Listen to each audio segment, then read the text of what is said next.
Hey guys, happy Monday morning to each and every single one of you. I'm your host Sean with Blue Ridge Silverhound, and today we got another edition of the Monday Market Report. And this is for the week ending January 25th, 2021.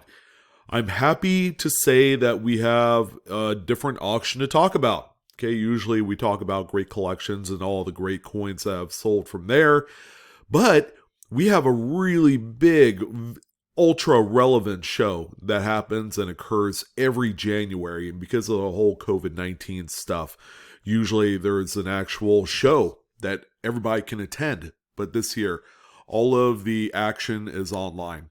All right. So I know it's not the same, but Heritage Auctions, who is the host this year of the Florida United Numismatist Show, has been fantastic, and they were fantastic this last year in 2020. They're equally fantastic this year, and just based off of the coins that we're going to talk about, the market isn't slowing down. Collectibles has been on fire, and there's not a fire extinguisher big enough to dampen the flames any of the collectibles market, which is cool. I mean, that's a good thing in retrospect, but we're going to go ahead and recap what I have here. As I got 14 notable post-1900 modern coins from Heritage Auctions, and they're all bombs, okay? I'm not going to lie. Every single coin is 5 figures and up, and it's incredible. Just the amount of money that's flowing out in coins in general, not to mention all the other collectibles sectors out there. Quick friendly reminder, we do have a show tonight on the live coin Q&A YouTube channel. So every Monday night we do a live stream, 5:30 Pacific, 8:30 Eastern, and everybody else in between. We addressed your coin questions. So if you guys have some coin questions that's been weighing very heavily on your collective minds, why don't you go ahead and send us an email. We will still take some submissions for tonight's show. And that email is info@livecoinqa.com. So we look forward to hearing from you guys if you have anything that's that needs some attention. All right, so we're gonna go ahead and jump into the top 14 coins. Of course, there are a lot more than just 14 moderns on here, but these are the I guess not really relevancy, but a lot of my favorites, and probably more on the expensive side. So this will give you an idea of what's selling. And maybe if you have one of these coins lingering in a collection that was passed down to you, you might have a way of selling it. Heritage Auctions is one of the biggest auction houses in the world. So if you're looking to consign, and make sure you go through this video so you see what kind of content they're looking for. If you're looking to consign with Heritage Auctions, go ahead and check out their website, ha.com, okay? And then make sure you go ahead and open your own account on there. It's free and simple. And then there's going to be a consignment Q&A page on there as well. So let's go ahead and jump right in to the first coin, and it's going to be this one right here. So for those of you that like to go through your rolls, yeah, this is a coin right here. Even though it's pretty well circulated, it's still a big money coin, even in this particular condition. So what we have here is a 1969S Lincoln Cent doubled die obverse. This is indeed the FS 101 in the Cherry Picker's Guide coin. As you can see, features robust doubling all up and down the obverse of the coin. The date, Liberty, In God We Trust. It's all beautiful. This is a coin that we strive to look for every day when we're hunting through those pennies. And this might be a coin in this particular condition that you will come across. Okay, you're probably wondering to yourself, is it even worth anything? Well, absolutely. I've yet to see the 69S, the DDO, that has graded anything less than like, I don't know what, AU50, maybe XF45. I would love to see a more low ball example of this coin out in the marketplace sometime in the future. Whether it's like a VF20 or VG10 or something, I think it'd just be interesting to see a low ball version of this coin. However, the specimen that sold on Heritage Auctions is a PCGS AU53. Not too bad. Still has a lot of meat on the bones for it to carry through to the next owner. This particular coin still brought home $13,200. We're beginning to see kind of like a little bit of receding trend on the values of this particular variety in a little bit lower grades. So anything AU, like a 50, 53, 55, maybe as high as a 58. We're beginning to see the prices dip down a little bit on these. Okay, this used to be a $15,000 to $20,000 coin. This one, $13,200. However, still a lot of money. Beautiful, beautiful coin. The next penny up on tap is a 1923S. This, of course, as you guys know, one of the perennial tougher coins to find in mint state and red, full red. Now this one right here, you see some pretty cool, neat wood grain patterns. This is what a wood grain coin would look like in its highest grade state. This particular example right here is a coin that maybe during the 20s, the Great Depression age of the United States, these were generally spent. Not many people held on to these at the highest level. And it's not like you could find like full rolls of BU 23S's. The mintages on them are low enough that a lot of them had to be used. A lot of people were spending these things to grab a loaf of bread for their family. So, again, a very important coin for its age. This example, a stunning mint state 65 full red through PCGS. Just a beautiful, beautiful coin. This one sold for $36,000 over the weekend. Just a tremendous coin. And yes, it is worth every penny because of the rarity of the color designation and the numerical grade. All right, you guys have seen this before, but we have another one that's sold. This coin is a thing, and they are out there with enough searching. You too can find yourself a 1943 bronze Lincoln. Now, in case you're wondering, this is a mint error. These were intended to be zinc-coated steel pennies. Okay, it's a one-year shot type coin. The coins in themselves are extremely popular for what they are, but there are a few coins that were struck on leftover bronze planchets. Here's one right here, and I don't think the mint gave a care. I don't think they gave a rip when it came to these coins being produced on some of the older plans. If they were around, they were being used. I mean, we are talking about the 40s here, not the 2010s. That's for sure. But generally, these coins are pretty tough to find. There's a handful of them out there, probably a dozen or so across all of the mint marks. But, people are finding more of these. And be forewarned, there are a lot of dupish kind of bronze-coated steel cents. With those particular coins, you just throw a magnet up onto it. If it sticks, then it is a steel cent. Just plate it. But this one right here, the real deal, weighs in at 3.11 grams. This one is also a PCGS Mint State 64 full brown. Very beautiful example. No, Homer Simpson did not own this. I think working at the power plant, he couldn't quite, afford something like this. But anyways, this is part of the Simpson Provenance collection. This one here sold for a cool $840,000. Just enough money for a one-bedroom apartment or condo in San Francisco. That is sad. But it is a lot of money, $840K. And they are worth lots of money, as you would expect.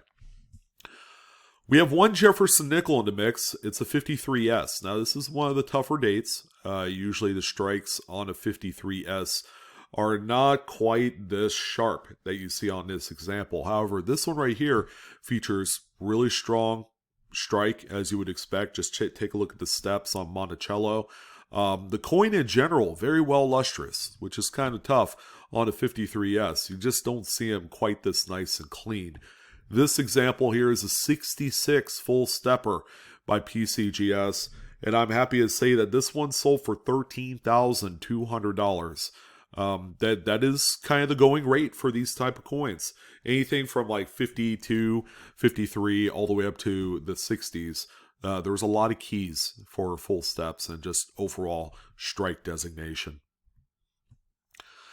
All right, so this coin came across the auction lot, and I'm like, wow. This is an earlier, what they call contemporary Hobo nickel carving on a mystery dated Buffalo nickel. Although it does say 39 right there next to what used to be Liberty.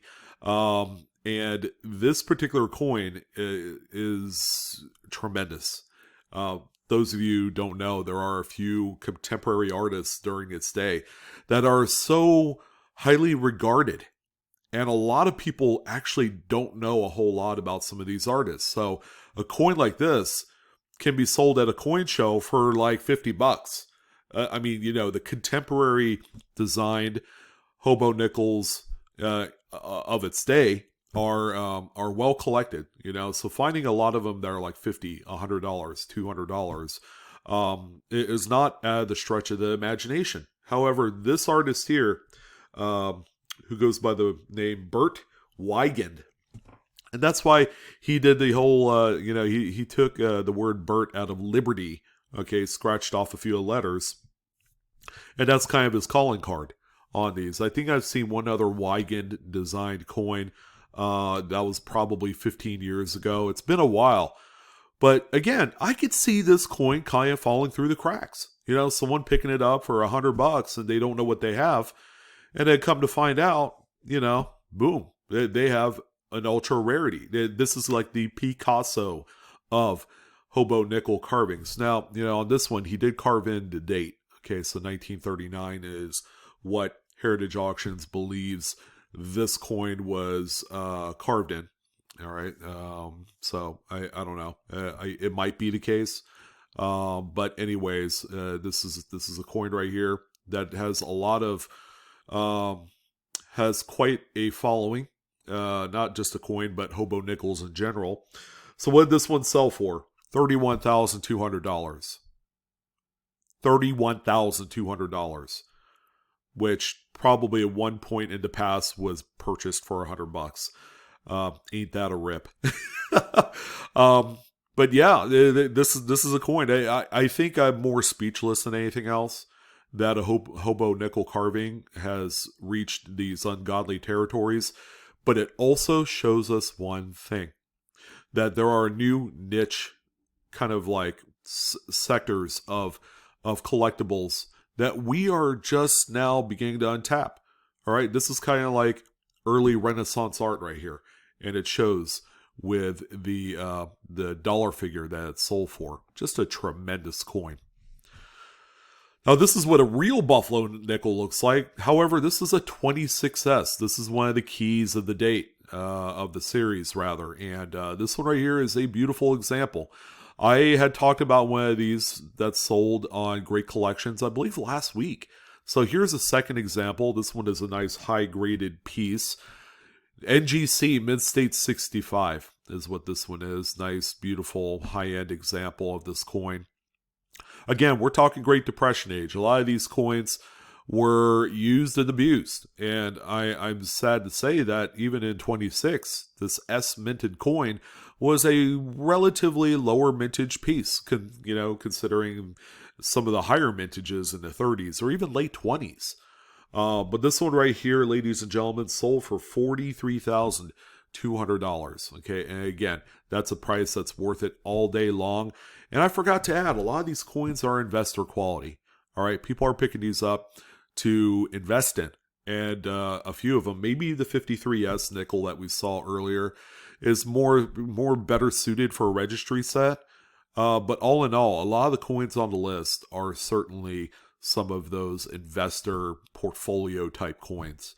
So this is another one that I would guess is part of that.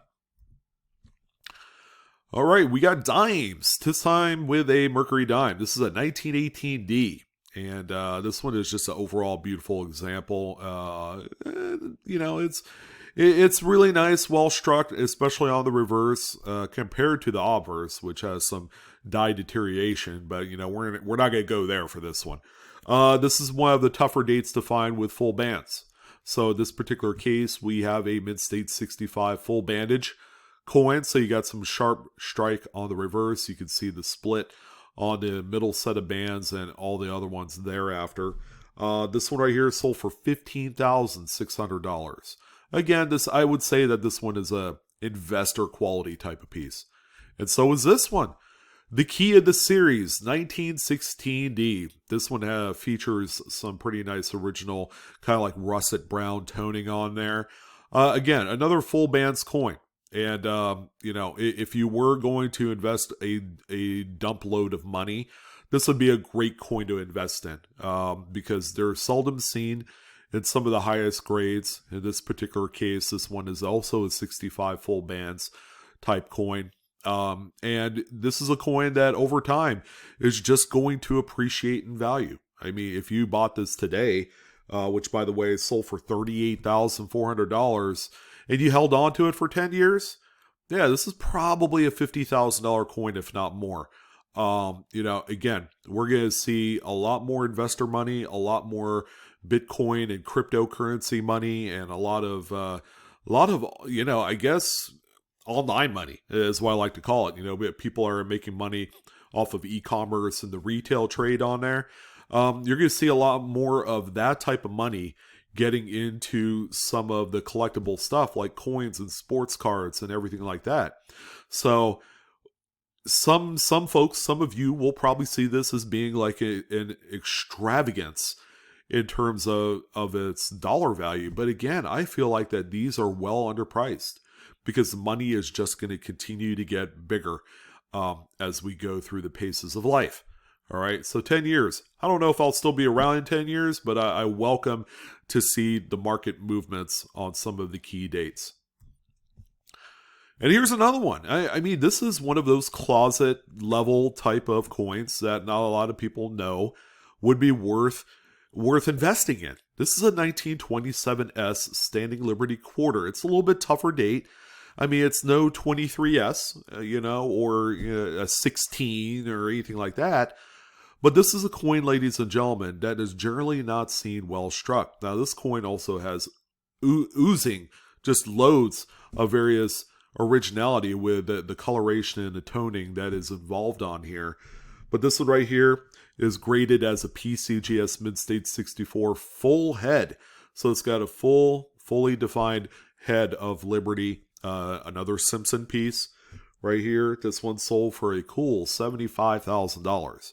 So, some would say, well, I think the 16D Mercury that we saw is worth worlds above what this one would be. Not so. I mean, we're talking about survival rates here. This is a coin that I would say exists less at this grade level alone with full head, which you don't see on the 27. But this one right here is going to go down as being a huge long-term, investor hold for a portfolio. Just a beautiful coin. And speaking of consummate key dates, we have a 1901S Barber Quarter. Now, Barber Quarters have gotten all the stink in the press about being some of the least desirably collected coins in U.S. coinage history.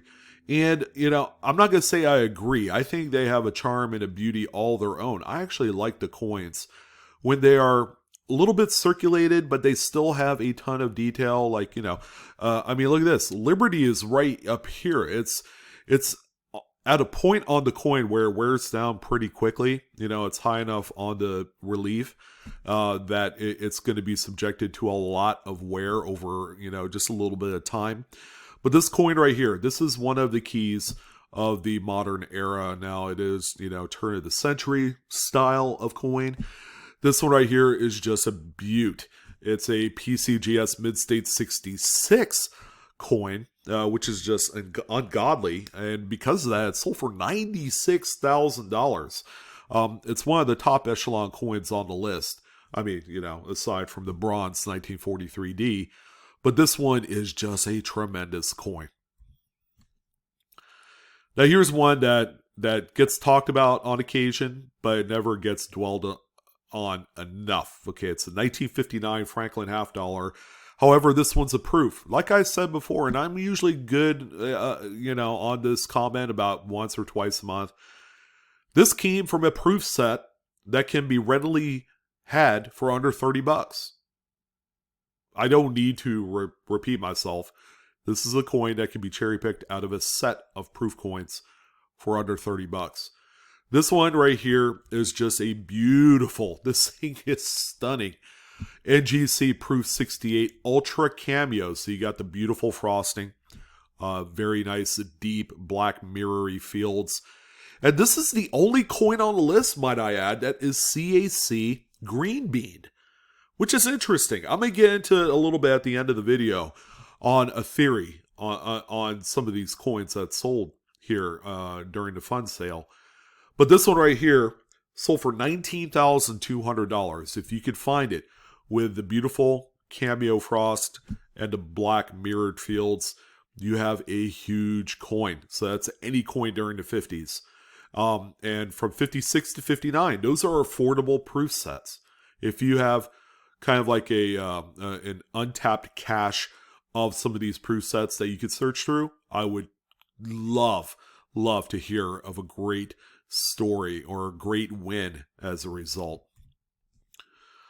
Here's another key, 1921S Walking Liberty $50. Man, what a beautiful coin. Very well struck, as best as it could be. I mean, you do have a pretty nice defining detail of Liberty's hand with her holding the olive branches. But geez, this thing is just tremendous. This is a coin that exists quite regularly in like About Good to VG. And those are still pricey coins. From a budget level, those are still like $100 to $200 coins. However, we have a tremendous Mid-State 64 example, another Simpson piece. What did this one sell for? How about $44,400? So the price goes up exponentially as it crosses over like about uncirculated. And then you get into the kind of low mid-state examples and they just take off from there. Can you imagine this coin in like a 66? I mean, we're talking like dummy money. So I'm sure it's a six-figure coin all day long. But again, Walking Liberties, another popular hit. All right, so we have probably the most modern coin on the list. I mean, we do have like 2 coins left, but this is a 2000p Sacagawea dollar that is also a Cheerios. Now, these coins were inserted in boxes of Cheerios cereal back in the day when these coins were released. However, the Cheerios version of a regular Sacagawea dollar, these are not proof, by the way, these are business strike, featured engraved tail feathers. So you could see the little diagonal lines there. The regular Sacagawea dollars do not have that. They're nice and smooth. But this right here, just an ultra rarity for a modern. It is, I guess, considered a Sacagawea key. And this one right here graded out a Mid-State 68 through PCGS. It's also referred to as FS902 in the Cherry Picker's Guide. And this one also had a raw Cheerios Lincoln cent, which is normally what you would find. The actual dollars were seated in at just some weird rate, where, they come up infrequently. You could buy 100 boxes of cereal and not find a Sacagawea dollar, Cheerios style. But this one sold for $15,000. That's a lot of money, and yes, they are still worth that kind of money today. And the final coin on the list, we're going to go ahead and tap our proverbial toe in the error pool. There were a number of really great errors, okay? There was a Buffalo nickel that was struck on a gold planchet. I guess it was intended for like a half eagle or something weird like that. And there were a few others. There was a cud on a proof nickel, which was also nice. But I had to pick this one because, I've talked about how popular the bicentennial 1976 quarters are. All right, the Drummer Boy reverse, the dual dates. I mean, these have a lot of collectability all on their own, okay? And they're generally still pulled out of circulation to this day. There's a lot of them out there. However, this error is a 76S. Yes, you heard that right, S. So it's a proof coin that was struck over a 1967 Roosevelt dime. So that's why the coin looks a little bit smaller and kind of oblong. It looks very much like a guitar pick, although I'd probably never strum a guitar with this thing. This is a tremendous coin. You can even see some of the underlying design details of the dime. You can see Liberty right there.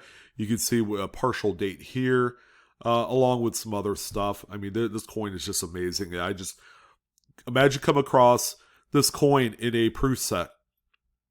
Your jaw would hit the floor for sure, and with good reason. I mean, this one is a proof 67 through NGC, and it's sold for $15,000.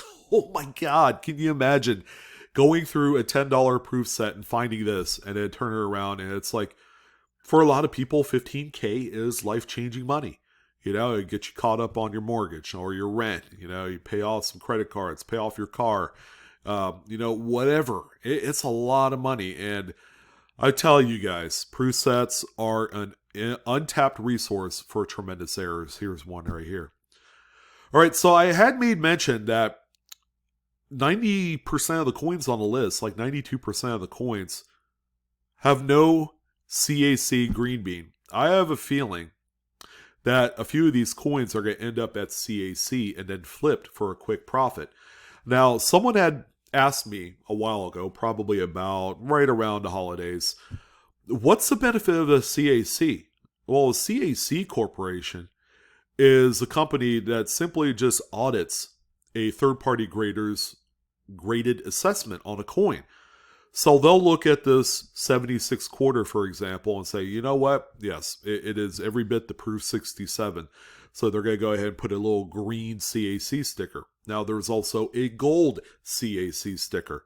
That, I believe that means that if the coin is undergraded, they'll put a gold on there. You know, and that's all based off of their perspective on the whole thing.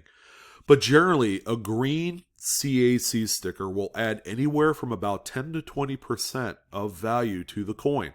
So you can imagine, let's go ahead and pick out the key date 1901S Barber Quarter. That sold for $96,000. I mean, can you imagine that individual that bought that coin after it's all said and done, sending it to CAC, it comes back with a green bean, and then they resell it for what, 115, 120? Yeah, that's a lot of money to make off of a quick flip. And generally, when you send them to CAC, I believe it takes about 30 days to get your coin back. I've never personally done it, but I do know, and I've owned enough CAC coins that they do generally add nice premiums. You know, off of $500 coin, it'll add another $50 to $75 on top of the value.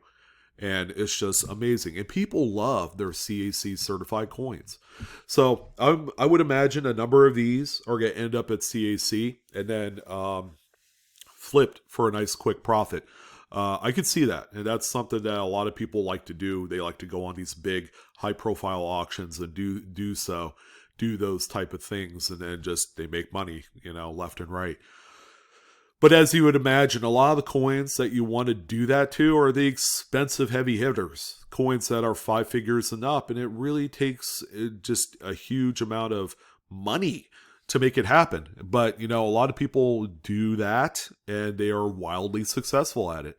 So, I mean, for those of you that have $500,000 to $1 million, and you want to make some good money this year because the collectibles market is just on fire, try it out. Let me know how it goes. I would love to hear that. But ladies and gentlemen, all good things must come to an end. And that wraps up the Monday Market Report, straight from Heritage Auctions. Fun show. It was a lot of fun seeing all these coins hammer. You know, I stayed online. I was like, ooh, that's a nice coin. Ah, that's a nice coin. Yeah, great show. Great event. Sorry that we couldn't, you know, be a part of the actual live show that occurs in Orlando every year, but maybe next year.